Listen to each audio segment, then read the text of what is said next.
Okey, bismillahirrahmanirrahim. Assalamualaikum warahmatullahi wabarakatuh. Selamat pagi, salam sejahtera kepada anda yang sedang ternanti-nantikan Malaysia Hari di MHI pada hari ini. Bertemankan saya, Fazli Fuad di sini. Dan kalau ada saya, mestilah ada Sofia di sini. Hashtag Sofia dengan Fad gabungkan menjadi hashtag Sofat pada hari ini, menemani anda hari ini. Terima kasih Fazli. Inilah tenaga bersemangatnya kita pagi ini untuk memberikan anda segala perkembangan yang anda perlu tahu. Anda bertemankan kami berdua. Pastikan anda juga kekal sehingga penghujung rancangan, kerana banyak yang kita kongsikan hari ini. Pastinya Fad semalam mempunyai satu topik yang sangat-sangat kata disebut-sebutkan oleh setiap individu yang pastinya bergelar sebagai rakyat Malaysia. Inilah topik yang hangat. Prosedur memulakan kehidupan di sebalik tirai besi Datuk Seri Najib Razak. Ini yang disebut-sebutkan sepanjang hari semalam. Betul. Dan sedikit fakta lah setakat semalam. Sejak 6.47 petang kita difahamkan pasukan polis telah pun mengiringi Datuk Seri Najib Razak ke penjara Kajang untuk pendaftaran sebelum memulakan hukuman yang telah dijatuhkan oleh Mahkamah Persekutuan. Betul apa yang dikatakan oleh Sofia, dan saya percaya bukan saja Sofia, kita penonton di Malaysia hari ini juga semalam merupakan hari yang cukup dramatik buat kita. Sebab dah hampir lebih kurang 4 tahun kita menantikan keputusannya, dan Mahkamah telah pun mengekalkan sabitan dan hukuman terhadap bekas Perdana Menteri kita yang ke-6 Datuk Seri Najib Tun Razak atas tuduhan penyelewengan RM42 juta dan SRC International, dan ianya memberi tamparan hebat terhadap bekas Perdana Menteri itu selepas hampir 4 tahun beliau jatuh dari tampuk pentadbiran kerajaan. Dan untuk ketua anda juga, ini merupakan kali pertama bekas PM kita dihantar ke penjara Kajang, dan ini membuka lanskap baru dalam politik negara, dan kita boleh lihat tak ada sesiapa pun yang terlepas daripada hukuman. Baik, pastinya keputusan oleh Mahkamah Persekutuan ini selepas mendapati pembelaan Najib tidak konsisten, dan kes pembelaan ini melihat yang tidak pernah ada satu tempoh yang benar-benarnya pertikaikan yang ada dana sebanyak RM42 juta itu yang dimasukkan ke dalam akaun peribadi Datuk Seri Najib Razak. Ini tak pernah ada pertikaian. Jadi itu yang menjadi orang kata titik orang kata kukuhnya keputusan ini dilakukan oleh Mahkamah. Dan setakat ini kita difahamkan bagi pergerakan Datuk Seri Najib pula dalam transit di Hospital Kajang. Dan kita akan bincangkan hari ini, tuan-tuan dan puan, penjara Kajang, bukan hospital, penjara Kajang. Dan kita akan memberikan satu orang kata penilaian apakah sebenarnya yang akan terjadi dalam tempoh transit ini. Dan daripada sudut perundangan pula, kita akan bersama dengan pakar kita Datuk Haziq Pilih sebentar saja lagi untuk kita mengupas lanjut berkenaan dengan isu hebat dan sensasi. Ya, kita ingin mengetahui jugalah kan apakah proses selepas ini. Panel 5 hakim diketuai oleh Ketua Hakim Negara Tun Tengku Maimun Tuan Mat semalam telah pun mengekalkan hukuman penjara 12 tahun dan denda RM210 juta. Jadi kita ingin mengetahui jugalah kan bagaimanakah prosesnya, dan adakah terdapat masih ada lagi ruang dan juga peluang untuk Perdana Menteri kita ni akan keturunan atau apa, mungkin akan dikurangkan hukuman dan sebagainya. Juga akan kita tanya sebentar lagi bersama dengan peguam kita yang telah pun berada di talian sekarang ini. Tapi untuk waktu ini, untuk kita memahami kronologi pendakwaan kes Datuk Seri Najib Tun Razak ini, kita saksikan paparan ini khas untuk anda semua.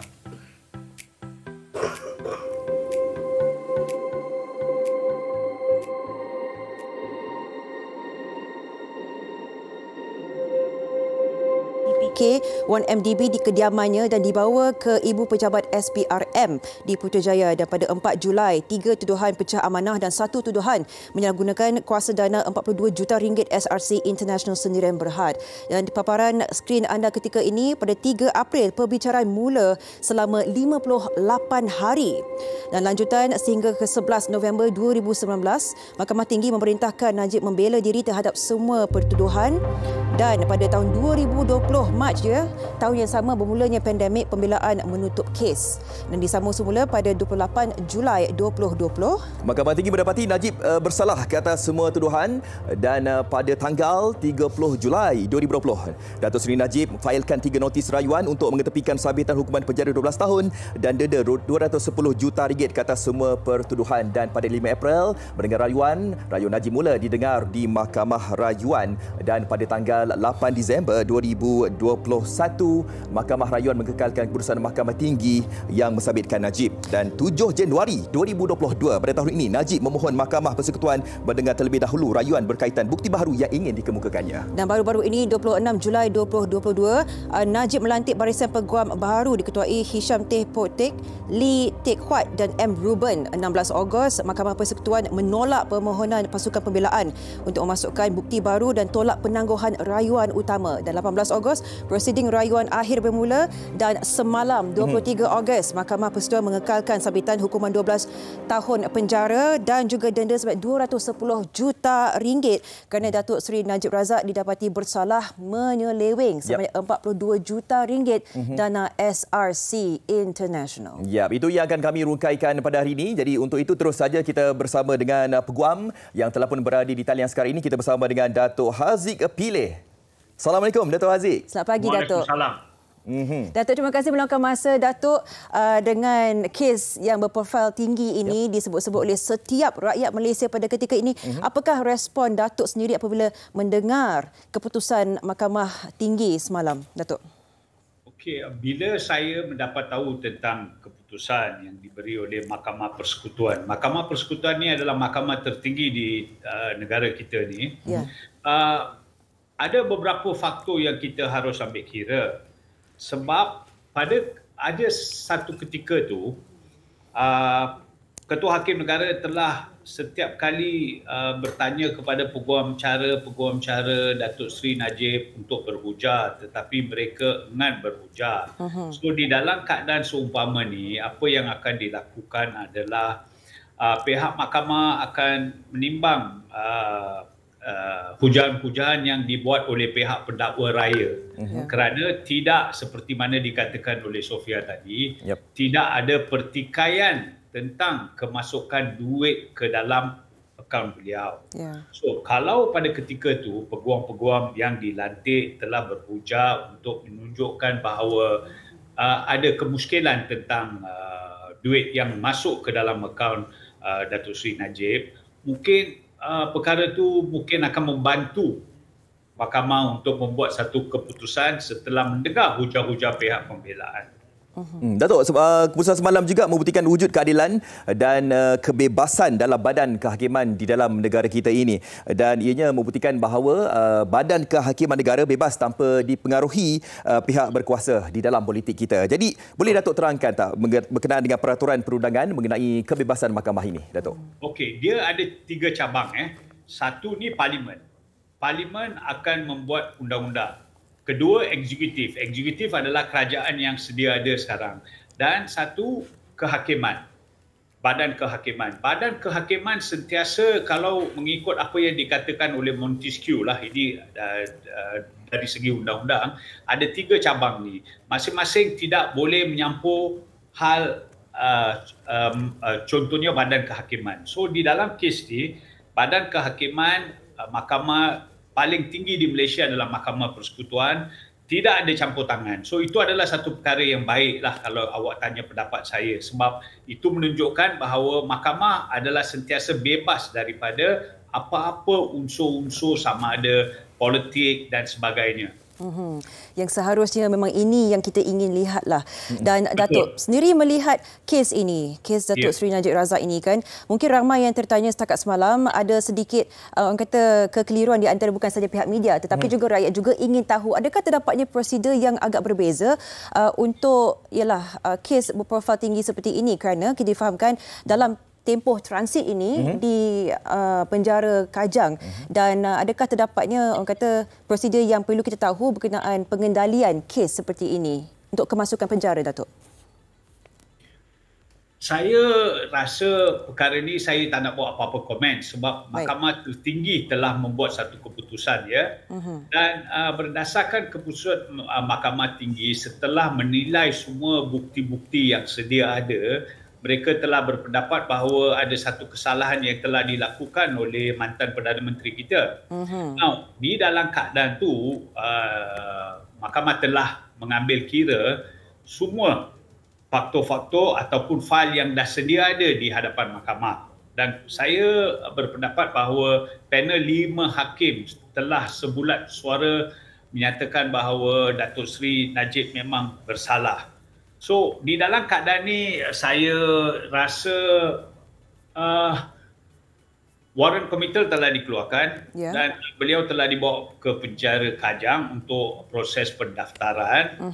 Now, sama ada beliau akan masih berada di Mahkamah Kajang ataupun dipindahkan ke Sungai Buloh, saya tak pastilah. Itu saya tak pasti. Cuma saya boleh menyatakan bahawa ini menunjukkan bahawa badan kehakiman kita memang bebaslah daripada apa-apa pengaruh. Baik. Bercakap tentang badan kehakiman negara kita yang kata orang tu membuat keputusan yang tepat tanpa dipengaruhi oleh sesiapa. Saya nak katakan di sini juga bahawa ianya merupakan satu keputusan yang bersejarah buat dalam negara kita di mana bekas PM kita dijatuhi hukuman yang lama 12 tahun dan juga denda RM210 juta.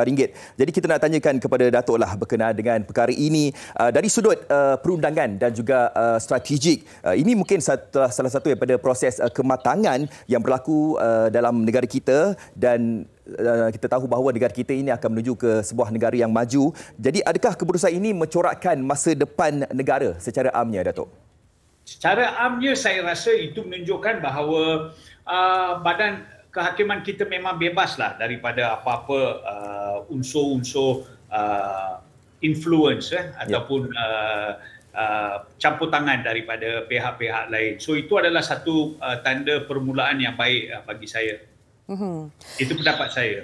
Baik, Datuk, dan juga ada yang mengemukakan antara beberapa perkara yang boleh berlaku pada ketika ini. Mungkin Datuk boleh berikan penjelasan yang lebih jitu lagi lah tentang semakan keputusan sekiranya pihak Datuk Seri Najib ingin membuat permohonan pengampunan dan sebagainya. Adakah ini boleh berlaku dalam tempoh ini ataupun tidak boleh berlaku lagi disebabkan telah pun dijatuhkan hukuman oleh Mahkamah Persekutuan, Datuk? Okey, ini adalah satu soalan yang agak baik. Bagi pendapat saya, kalau awak tanya saya, Datuk Seri Najib, mantan Perdana Menteri kita, masih boleh buat permohonan untuk pengampunan daripada Kebawah Duli Yang Maha Mulia Tuanku Agong. Boleh dibuat. Tetapi setahu saya biasanya proses ni akan mengambil masa sedikit. Mungkin 3-4 bulan ke 6 bulan ke. Sebab proses pengampunan ni mesti ada cadangan daripada advisory board pengampunan dan harus dibentangkan oleh Yang Amat Berhormat Perdana Menteri kita pada Duli Yang Maha Mulia Agong. Baik. Jadi kita tapi memang kalau mengikutkan peruntukan di bawah Perlembagaan Malaysia, memang ada peruntukan untuk pengampunan bagi mana-mana kesalahan yang telah berlaku di mana-mana wilayah persekutuan. Kalau negeri, maka ianya adalah pada kebijaksanaan Sultan negeri masing-masing. Dan akhir sekali, Datuk boleh kongsikan berdasarkan pandangan dan pendapat Datuk sendiri melihat ini antara yang menjadi kes sebutan sejak 4 tahun lalu 2018 sehingga kini. Nah, adakah ini menukar ataupun memberikan corak baru dalam kata dasar kehakiman negara yang tidak mengira sebarang status sesiapa pun dalam kata mengendalikan kes tak kira kecil atau besar seperti ini secara amnya, Datuk? Secara amnya saya rasa ini adalah satu titik permulaan yang agak bagus. Ya. Sebab bila, contoh sama ada seseorang tu adalah seorang biasa ataupun seseorang kenamaan, tetapi di bawah undang-undang semua adalah sama.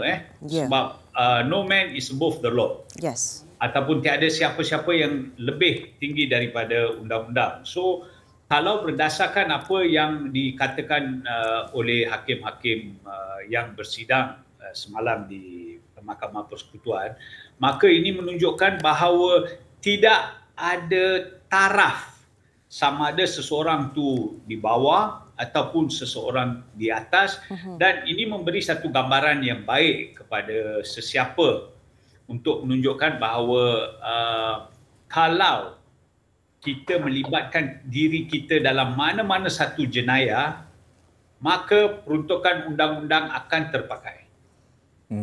Okey, baik. Maknanya dekat sini tidak ada sesiapa pun lah kan yang terlepas daripada apa saja sampai hukuman. Baik, terima kasih Datuk di atas masa yang diberikan bagi menerangkan kepada kita berkenaan dengan kes Datuk Seri Najib Tun Razak. Terima kasih Datuk. Assalamualaikum. Waalaikumsalam. Baik, Datuk Haziq Pillay memberikan kita satu gambaran yang penuh apakah yang boleh kita jangkakan selepas ini, dan pastinya satu orang kata titik permulaan yang bagus menunjukkan kehakiman undang-undang kita kukuh dipertengahkan dan diangkat pada ketika ini. Baik, Afan, kita akan berehat seketika. Sekembalinya kita akan berbincang tentang kursus asas mediasi antara jiran tetangga. Siapa yang bergaduh dengan jiran tu, janganlah bergaduh, boleh mediasi. Janganlah kita sabar menyaman antara satu sama lain. Jiran. Jangan gaduh. Okey, kita akan bawakan isu berkenaan dengan kejiran ini. Jadi anda jangan ke mana-mana.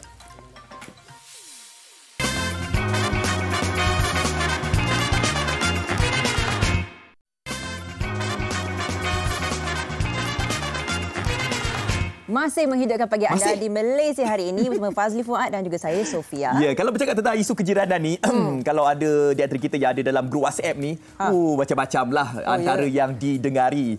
Bukan saja di tempat saya, malahan ada juga di antara anda juga mungkin mengalami masalah-masalah. Contoh kita boleh bagi tahu apa? Yang paling banyak kali, ini kat grup utama saya lah kan. Isu kucing jiran berak merata. Itu juga perkara kecil kan, tetapi ianya boleh jadi besar sampai tak bertegur sapa, bermasam muka dan sebagainya. Betul, kan berkata tentang kata kucing dan sebagainya, tapi orang kata isu termasuklah tempat parkir kenderaan, sampah sarat sebagainya. Perkara seperti ini yang kita orang kata hidup hari berhari ini bersama dengan jiran kita, sampai boleh jadi kes saman menyaman. Tak boleh tak bercakap sama sendiri dekat 10 tahun dan sebagainya. Boleh jadi seperti itu. Jadi ini yang kita ingin kongsikan, kursus asas mediasi. Bagaimanakah ini mengubah corak, bagaimana kita mengendalikan masalah. Kalau saya dengan Afad ni bergaduh, taklah bergaduh sampai 10 tahun. Boleh selesai. Bagaimana? Bagaimana? Okey, jom kita bersama dengan 3 orang ahli panel yang berada dekat sini. Kita bersama dengan di hujung sana, Encik Muhammad Zalani Kamaruddin, Ketua Penduduk. Dekat mana Ketua Penduduk kat mana? Bandar Rincing, Seksyen 5.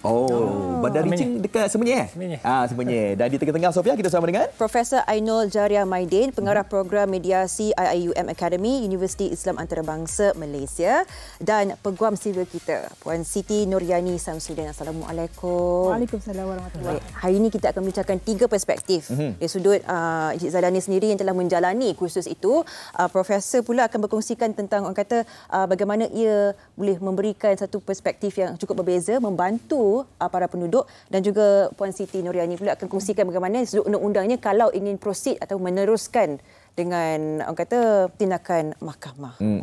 Okey. Jadi sebagai permulaan kita nak tahulah, tadi kita dah terangkan berkenaan dengan mediasi. Mungkin yalah ada dari kita yang mungkin tidak memahami tentang perkara itu kan. Biasa kalau kejiranan tu kejiranan sajalah. Tapi ni ada mediasi-mediasi ni. Jadi sebagai permulaan mungkin boleh kongsikan pengalamannya. Encik Muhammad Zalani. Terima kasih Fat, Sofia. Sebagai mukadimahnya, saya nak mengucapkan banyak terima kasih sebenarnya kepada Jabatan Perpaduan yang telah memilih saya untuk menyertai sesi mediasi inilah. Untuk makluman, di dalam daerah Langat ni saya hanya seorang saja yang terpilih untuk menyertai sesi mediasi ini. Jadi untuk pada masa akan datang, saya mengharapkan akan lebih ramai lagi lah ketua-ketua komuniti untuk menghadiri kursus-kursus yang sangat baik ni. Jadi saya dengan harapan pihak Jabatan Perpaduan akan memberi peluang lebih ramai lagi lah yang akan menyertai sesi ini nanti. Baik, Encik Zalani, untuk satu pemahaman yang lagi besar lah, sebagai seorang mediator, apakah antara kes-kes yang boleh dikongsikan setakat ini yang Tuan sendiri menjadi mediator bagi antara jiran tetangga yang orang kata dalam perbalahan ini? Kongsikan, jangan sebut nama lah. Kes dia sahaja, silakan. Okey, selepas saya menghadiri sesi ini pada bulan Julai yang lepas, tempoh 9 hari itu sangat padat. Jadi pelbagai ilmu lah kami dapat. Daripada pukul 8.30 pagi kami hadir, dah terpacak di UIA Academy. Pukul 6 petang baru kami bersurai. Sangat padat. Jadi selepas daripada sesi itu, memang saya merasakan saya memang banyak benda-benda yang saya perlu perbaiki dalam urusan saya sebagai seorang ketua komuniti. Kan? Jadi di situ kita diajar untuk bagaimana untuk menangani masalah-masalah ni tanpa menimbulkan perbalahan. Dulu mungkin kita datang, kita terus marah orang tu. Kan? Tapi sekarang ni ada teknik-teknik atau tips-tips yang kita boleh laksanakan supaya perkara ni tidak berlarutan. Kan? Contoh isu yang paling ketara sekali lah di mana-mana pun saya rasa adalah isu yang macam Fat Dan Sofia cerita tadi, masalah kucing, masalah anjing, kan? Benda tu berlaku di taman saya. Sebab di taman saya, masyarakatnya memang majmuk. Ada 70% lebih kurang kita sebagai Melayu Islam, 20% daripada kaum India, 10% Cina dan pelbagai orang kaum lain lagi lah. Jadi di situ memang agak sukar. Saya kena menjaga soal-soal sensitiviti kaum, kan, sensitiviti agama. Betul. Dan sebagainya. Kan, jadi di situ sangat sukar, tapi dengan ilmu yang kami dapat ni, sedikit sebanyak benda tu dapat diatasi lah, insyaAllah. Jadi kalau nak handle masalah-masalah berkaitan kejiranan ni, bukan setakat macam tu saja, perlu ada ilmu, perlu ada pengetahuan. Jadi atas sebab itulah mereka ini dihantar ke IUM Academy. Jadi kita nak tanyalah kepada pengarah program mediasi ini. Jadi apa antara yang mereka belajar? Apa antara kursus-kursus yang ditawarkan di sana, Prof? Okey, terima kasih saya ucapkan kepada TV3 dan program HI dengan hos-hos yang saya teruja lah tengok. Kami menteruja. Sedikit latar belakang kursus ni. Kami di UIA dijemput untuk membangunkan satu kursus untuk melatih ketua-ketua agama dan ketua komuniti. Tujuannya adalah untuk mengurangkan masalah sosial. Apakah masalah yang timbul dekat negara kita? Banyaklah isu kucing ke, isu anjing ke. Tetapi masalah ini boleh escalate untuk menjadi masalah masyarakat yang akan membuat harmoni, efek harmoni kita. Yes, sebab itu kursus ini sangat penting. Kursus ini adalah lebih kurang 9 hari dan setiap hari kita ada pengisian berkaitan leadership, conflict resolution. So mediasi ini ada satu proses di mana pihak-pihak secara sukarela datang untuk proses mediasi untuk menyelesaikan masalah mereka yang dikendalikan oleh seorang mediator yang neutral. Maksudnya Encik Jalani tidak boleh mengendalikan masalah jadi mediator di kawasan dia. Sebab dia kenal jiran-jiran dia. Bias. So faktor utama mediasi ini adalah pihak-pihak datang secara sukarela. Kedua, mediator adalah seorang yang neutral yang tidak dikenali oleh sesiapa. Pihak-pihak kita. So kita kena pilih daripada satu grup. Jadi kalau Encik Jalani ada masalah dekat tempat dia kena panggil mediator dari tempat lain. Jadi ketiga kita ada isu kerahsiaan. Apa yang dibincangkan dalam sesi mediasi di antara dua-dua pihak yang bertikai dan juga mediator adalah rahsia. Tidak boleh ditulis dan disimpan di mana-mana kecuali kalau ada perjanjian mungkin pihak-pihak bersimpan supaya perjanjian dipatuhi. So dia bukan macam kes mahkamah, kita ada laporan jurnal semua, tak boleh. Ni very secret. So apa-apa nota diambil pun dibuang. Tidak boleh. So dia tidak boleh di-share. So mereka akan berkongsi.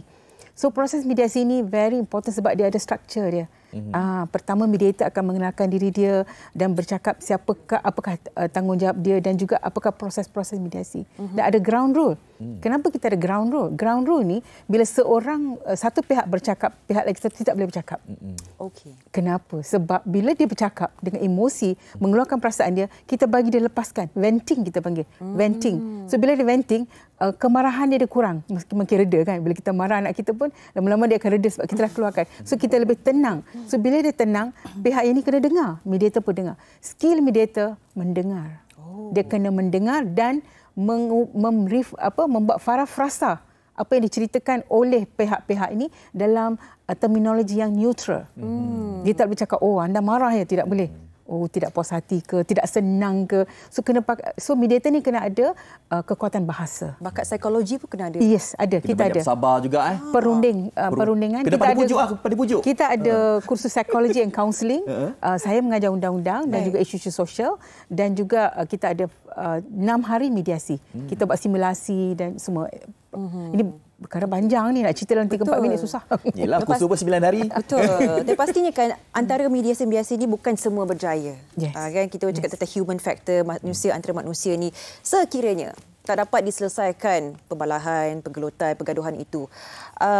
Puan Siti Nuriani, dari sudut perundangan pula, jika kedua-dua pihak ingin meneruskan dengan kes saman menyaman, bawa ke undang-undang dan sebagainya. Adakah terdapatnya beberapa prosedur tertentu ataupun mahkamah akan melihat dulu adakah kes ini selayaknya ataupun boleh dibawa ke sebagai kes mahkamah dan sebagainya, Puan? Okey. Sekiranya pihak-pihak yang telah pergi ke mediasi tidak berjaya mendapatkan apa yang dituntut, atau mereka memang nak juga tuntutan mereka didengar di mahkamah. Sebenarnya mahkamah sememangnya destinasi atau tempat yang terbaik untuk mendengar, untuk menyelesaikan masalah individu-individu yang inginkan keadilan. Okey, mediasi itu sendiri sebenarnya adalah win-win situation. Ya. Yang mana Secara baik kan? Kita tidak akan dapat keseluruhan apa yang kita nak. Okey, selalunya 50-50. Jadi selalunya memang orang akan ada yang memilih untuk mediasi, ada juga yang berkeras inginkan keadilan melalui mahkamah.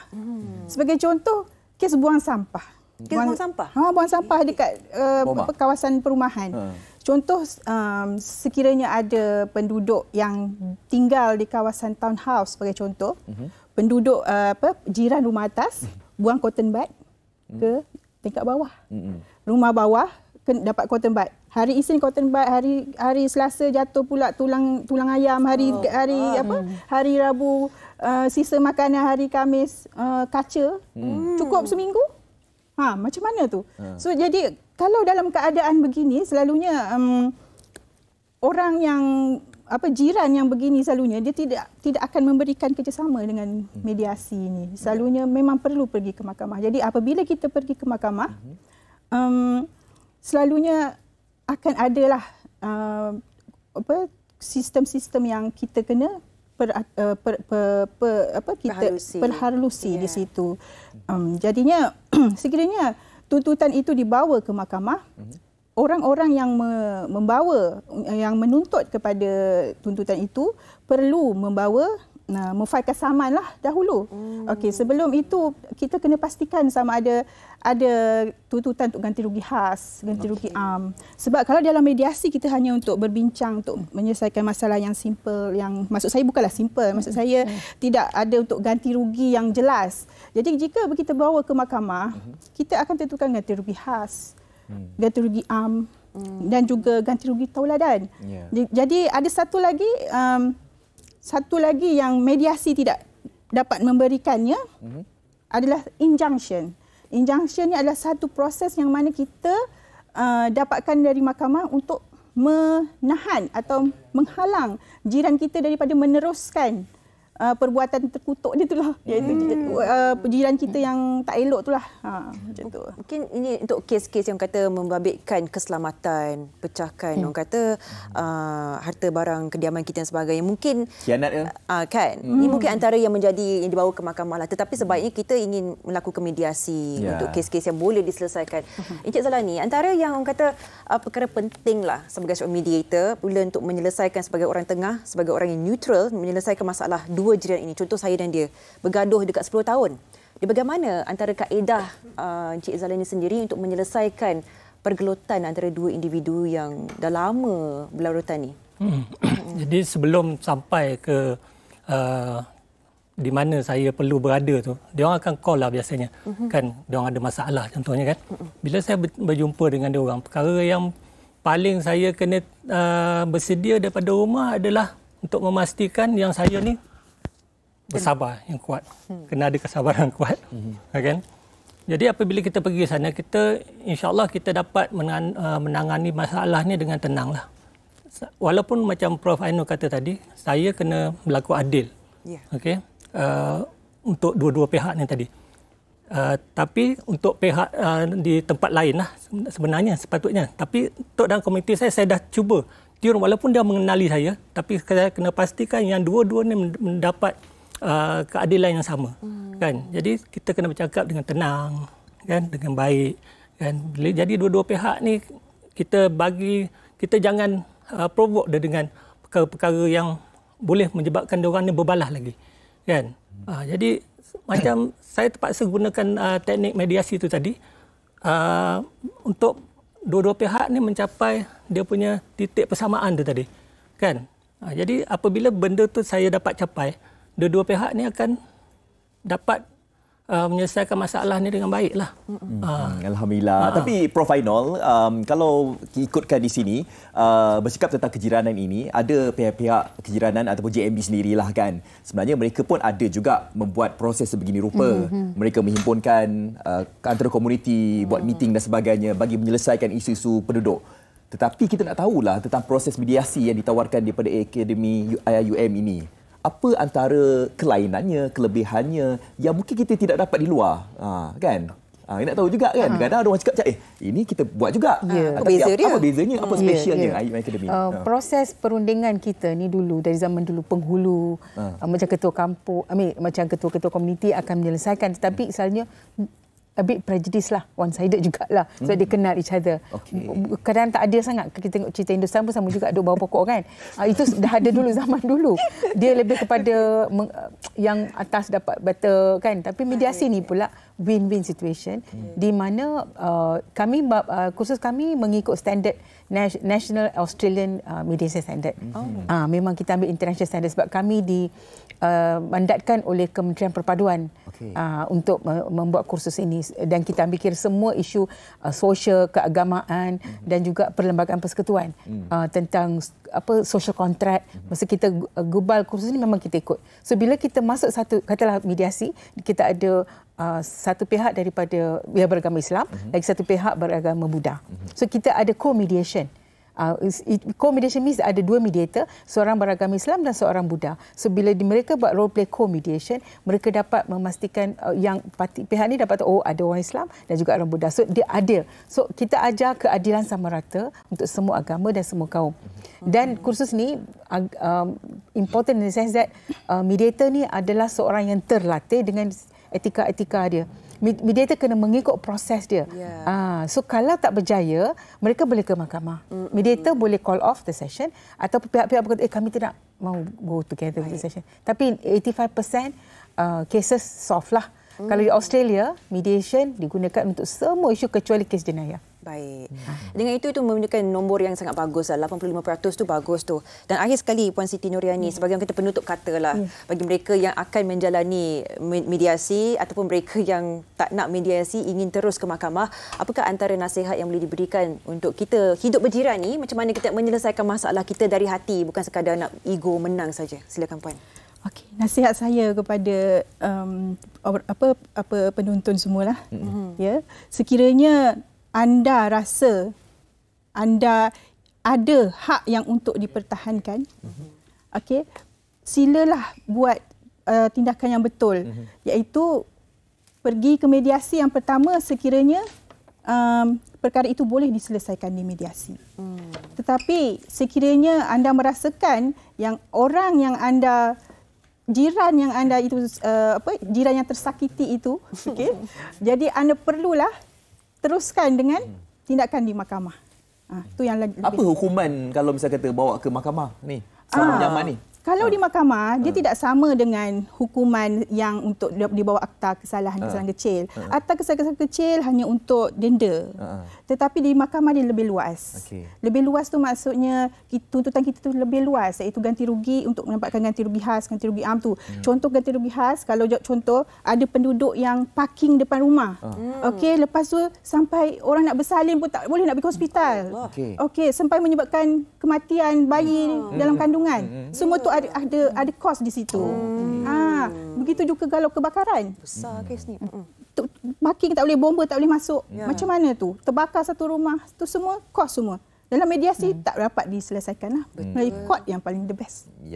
Wow, itu membuka mata kita ya. Apakah jenis orang kata kesalahan yang dilihat dititik beratkan untuk kefahaman bersama. Dan sekali Puan Cik Jalani, semangat sebagai penduduk ni hidup bersama satu kejiranan kan, apakah antara intipati yang sering dikongsikan untuk kita ketika mediasi lah, untuk kita ingat yang kita ni hidup berjiran, nak gaduh lama pun susah kan, kita hidup di kawasan yang sama, apakah yang biasanya disampaikan? Kuncinya sebenarnya bagi saya lah adalah hormat menghormati. Saling hormat menghormati. Bila kita kunci itu kita gunakan, perasaan malu tu ada, perasaan ambil tahu tu ada, dan pelbagai lagi lah.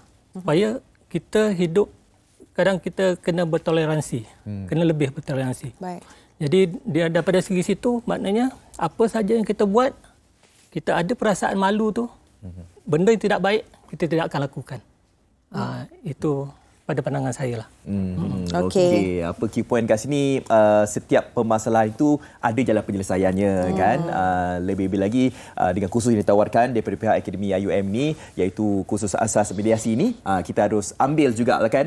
Kalau boleh salah satu ataupun salah seorang daripada komuniti itu hantarlah seorang wakil penduduk kan, untuk mengambil kursus tersebut bagi kita menyelesaikan masalah-masalah kejiranan ini. Terima kasih ucapkan Encik Muhammad Zalani, Profesor Ainul Jariah Maidin dan Puan Siti Nuriani Samsudin Sudi meluangkan masa memberikan kita buka mata sikit lah. Dan kita ni jangan hidup orang kata bersendirian, kita fikir dapat ke sini ke sana.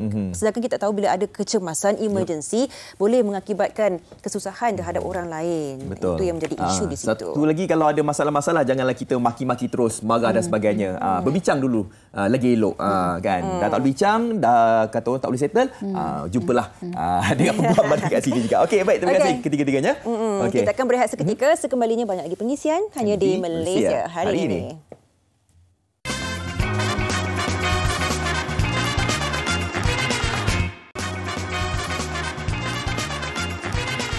Masih menghidupkan pagi anda. Semoga dalam keadaan yang semangat dan ceria pagi ini, dan kita akan berbincang tentang kompetensi dan kemahiran insaniah dalam segmen ini.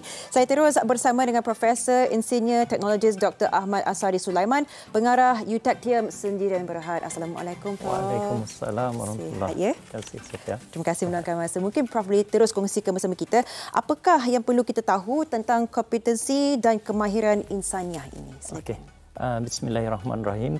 Pertama sekali kita ucapkan ribuan terima kasih pada MHI kerana jemput kita pada pagi ini. Jadi untuk pengetahuan, kemahiran insaniah actually bermula dengan pada tahun 2013, iaitu kita fokus kepada untuk membantu pelajar-pelajar yang CGPA dia rendah. Kemudian bila kita buat dia punya program untuk membantu mereka dengan modul, kemudian mereka ni daripada CGPA rendah, iaitu bawah 2.5, bawah 2.3, kadang-kadang ada yang hampir-hampir nak kena dismiss dan sebagainya, maka mereka ini telah masuk program, kemudian mereka dapat keputusan yang bagus, iaitu 3.5 ke atas, 3 point dan ke atas, berubahlah. Jadi itu merupakan masa di dalam pembelajaran. Selepas itu bila kita buat startup, maka kita fokus kepada industri. Jadi industri, jadi kita combinekan dia punya insaniah ini, kemahiran insaniah ini dengan kompetensi. Itu yang menyebabkan pihak industri sangat-sangat memerlukan sekarang ni pekerja yang mewakili dia punya boleh buat kerja dengan kompeten, kemudian mempunyai nilai-nilai insaniah untuk berkomunikasi, untuk berinteraksi dan untuk bekerja dengan penuh hati. Ini berdaya saing lah selepas itu. Intervensi yang cukup kritikal di masa di mana kita melihat mungkin ada orang tersasar sikit, tapi dibawa semula untuk mencapai kegemilangan mereka. Mungkin Prof boleh kongsikan juga antara produk-produk ataupun modul yang dipertengahkan oleh UTACTIUM sendiri untuk membantu mereka ini. Alright. Bila kita dah jadi spin-off company, kita telah fokus kepada untuk membantu industri sekali, iaitu graduan yang hampir tamat ataupun yang telah tamat. Mereka ini kita bantu dengan memberi sertifikat kompetensi. Kemudian kita dalam kompetensi kita tu berbeza sedikit dengan orang lain, iaitu mempunyai kemahiran insaniah sekali. Jadi antara kompetensi-kompetensi yang kita offer untuk pihak graduan yang baru lepas graduate ialah SHO, iaitu Safety and Health Officer. Kemudian kita juga offer kepada mereka iaitu OSCE, iaitu Occupational Safety and Health Coordinator. Kemudian kita offer juga kepada mereka Site Safety Supervisor. Jadi semua program-program ini termasuklah yang terbaru yang kami baru habiskan dia punya kursusnya adalah telekomunikasi. Jadi semua program-program yang di-offer oleh UTACTIUM Sdn Bhd ini merupakan program-program yang kita campur dua-dua sekali dan mereka ini diperlukan oleh industri dengan kompetensi dan kemahiran insaniah. Wow. Jadi kami mengucapkan ribuan terima kasihlah kepada yang berbahagia Profesor Datuk Teknologis Dr. Roziah Jano iaitu VC UiTM dan Bitkom kerana telah membantu kita untuk membawa Eutectium sehingga daripada startup sekarang ini dah jadi spin-off iaitu dia lebih kepada membantu pihak industri untuk mencapai dia punya kalau industri ini adalah IR 5.0 manakala kalau pihak pendidikan pula dia education 5.0.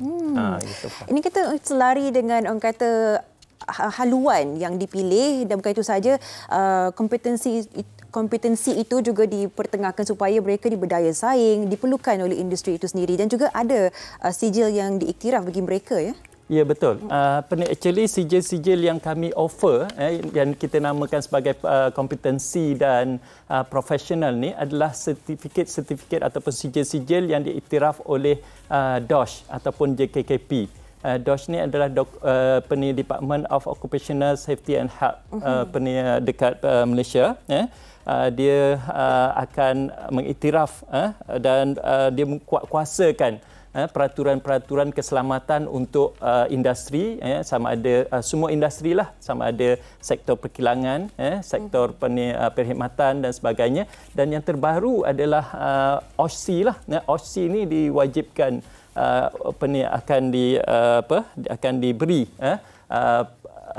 penegasan untuk dilaksanakan ataupun semua majikan-majikan akan perlu ada sekurang-kurangnya seorang yang mempunyai pengetahuan OSCE di mana kompetensi yang kita offer ini memang sangat-sangat diperlukan iaitu sebanyak lebih kurang 1.3 juta IKS ataupun SME lah yang ada dekat dalam Malaysia ni. Itu yang menanti mereka. Yang akhir sekali Prof dan masa kurang 1 minit ini bagaimana bagi pihak-pihak yang berminat ingin menceburi atau mendapatkan lebih informasi berkenaan dengan program yang disediakan oleh Eutectium ini. Ya Sofia, alhamdulillah kita prihatin terhadap keperluan industri dan kebetulan pula adalah bulan kemerdekaan ini kita mempunyai promosi-promosi yang sangat-sangat menarik iaitu sesiapa yang berdaftar kemudian untuk menghadiri kita punya program kita ada offer iaitu daripada 15 hari bulan Ogos sehingga ke 16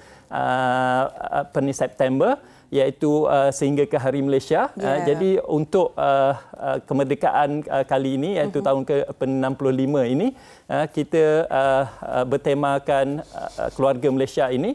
Maka kita bagi offer-offer yang sangat-sangat menarik. Jadi jangan lupa untuk semua untuk mengikuti kita punya program ataupun Facebook kita, media sosial kita. Baik. Ingat itu terima kasih kita ucapkan kepada Profesor Insinyur Teknologis Dr. Ahmad Asari Sulaiman, pengarah Eutectium Sendirian Berhad berkongsi tentang kompetensi dan kemahiran insaniah ini. Terima kasih Prof.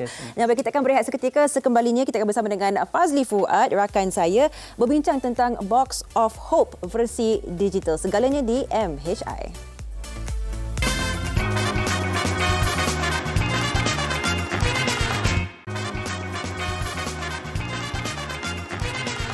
Okey, Malaysia hari ini ada lebih kurang 10 minit lagi bersama dengan anda dan kita sudah sedia maklum bahawa negara kita sedang menuju ke fasa endemik sekarang ini, palihan ke fasa endemik. Tetapi ramai golongan B40 yang sekarang ini masih lagi terkesan, masih lagi mencari sumber-sumber pendapatan ditambah lagi dengan kos hidup yang sangat-sangat tinggi sekarang ini. Dan inisiatif Box of Hope yang diusahakan oleh Air Selangor di bawah program tanggungjawab sosial korporat Air Selangor sesama MARA bertujuan untuk meringankan beban golongan B40 dan mereka yang memerlukan. Jadi untuk bercakap tentang Air Selangor melancarkan inisiatif Box of Hope versi digital. Terus saja bersama dengan tetamu kami yang berada di sini iaitu kita bersama dengan Elina Basri, Ketua Komunikasi Korporat Selangor. Terima kasih.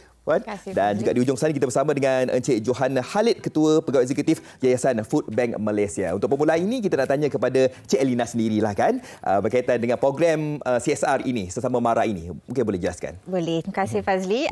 Program Sesama MARA adalah inisiatif CSR Air Selangor untuk membantu komuniti akar umbi di sekitar Selangor, KL dan Putrajaya. Jadi kita dah mulakan program ni sejak tahun 2020. objektif Sesama Mara memang untuk merapatkan lagi hubungan kami dengan komuniti yang juga pengguna air Selangor.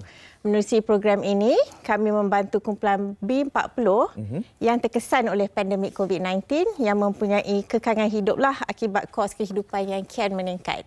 Jadi antara program kami adalah Box of Hope, usaha sama dengan Yayasan Food Bank Malaysia dan Village Grocer, kursus kemahiran perantis tukang paip serta pembaikan paip dalaman untuk golongan kurang mampu. Okey, apa yang mendorong Ais Selangor untuk melaksanakan program Sesama Mara ini, khususnya inisiatif Box of Hope ni, Cik Lina? Jadi Fazli, jika kita lihat laporan Jabatan Perangkaan Malaysia pada tahun 2021, pendapatan sebanyak lebih 600,000 orang buah keluarga dari golongan M40 telah berkurangan sebanyak 10%. Jadi golongan ini terus jatuh ke kumpulan B40 sebab kekurangan 10% pendapatan itulah dan mereka memerlukan bantuan. Kadar inflasi makanan juga telah meningkat kepada 6.1%. Jadi sebagai sebuah syarikat perkhidmatan air, fokus kami bukan sahaja bertumpu kepada menyalurkan bekalan air bersih kepada 8.4 juta pengguna, tetapi kami juga mahu membantu golongan yang tidak berkemampuan inilah melalui program Sesama Mara. Pada bulan ini kami juga turut membantu mereka yang memerlukan bantuan sempena Hari Kebangsaan. Kami berkunjung ke 3 rumah buah kebajikan, meraihkan individu warga emas dan kanak-kanak dengan mengagihkan sumbangan makanan serta keperluan asas. Dan kalau kita lihat dekat sini juga antara inisiatif yang dijalankan daripada pihak Ais Selangor antaranya memeriksa paip air dalaman di rumah-rumah ini kan. Itu salah satu perkara yang bagus kan, dan kita harap bahawa usaha dapat mengurangkanlah beban perbelanjaan mereka itu. Baik, kita nak tanya kepada Cik Johan lah kan. Mungkin boleh kongsikan pengalaman membantu komuniti di sekitar Selangor, Kuala Lumpur dan juga Putrajaya, dan apa yang boleh dikongsikan realitinya yang mungkin kita sekarang ini kita tak tahu apa realiti yang berada dekat sana tu. Okey, terima kasih. Pertama sekali saya ingin mengucapkan terima kasih kepada Ais Selangor lah yang sudi berkolaborasi dengan Yayasan Food Bank Malaysia sejak tahun 2020.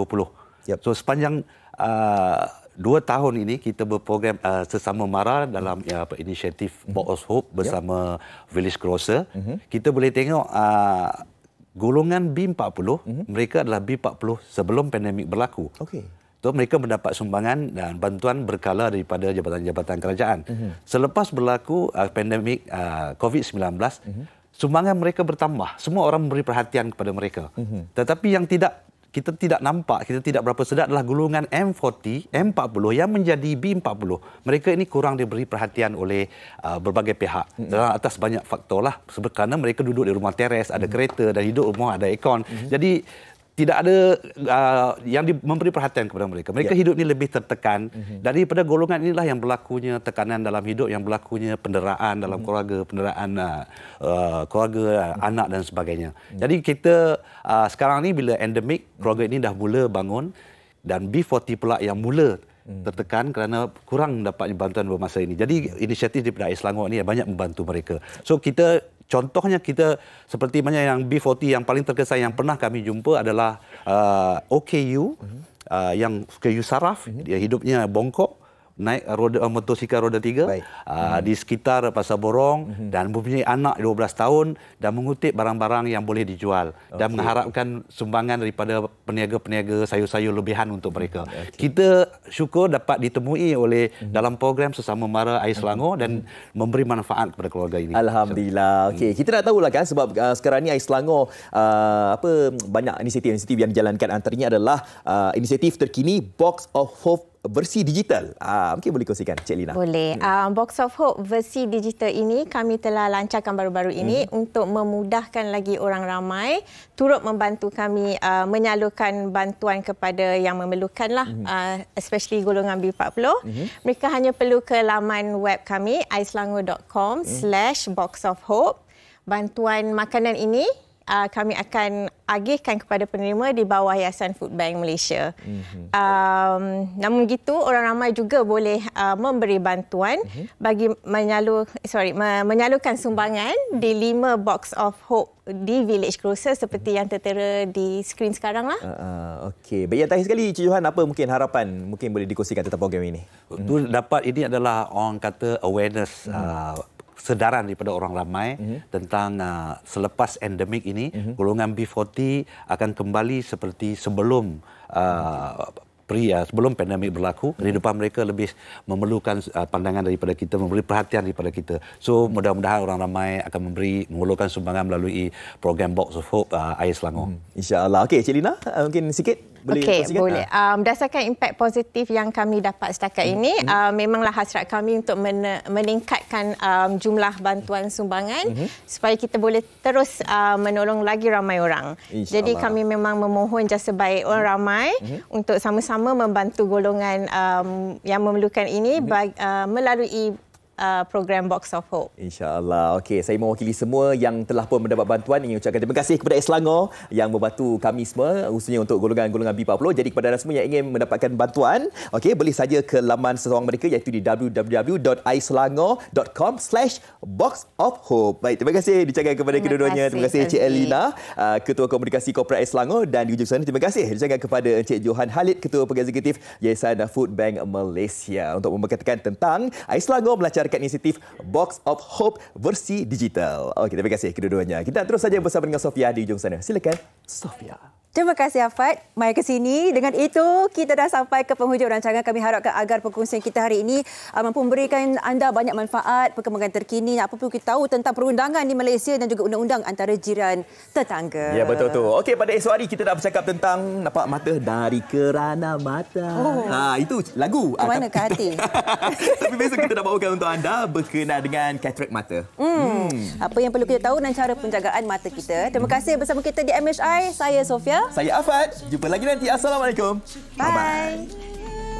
Merdeka, tertumpahnya cinta. Usia kita makin dewasa, berkali-kali kita diuji kasihnya bangsa.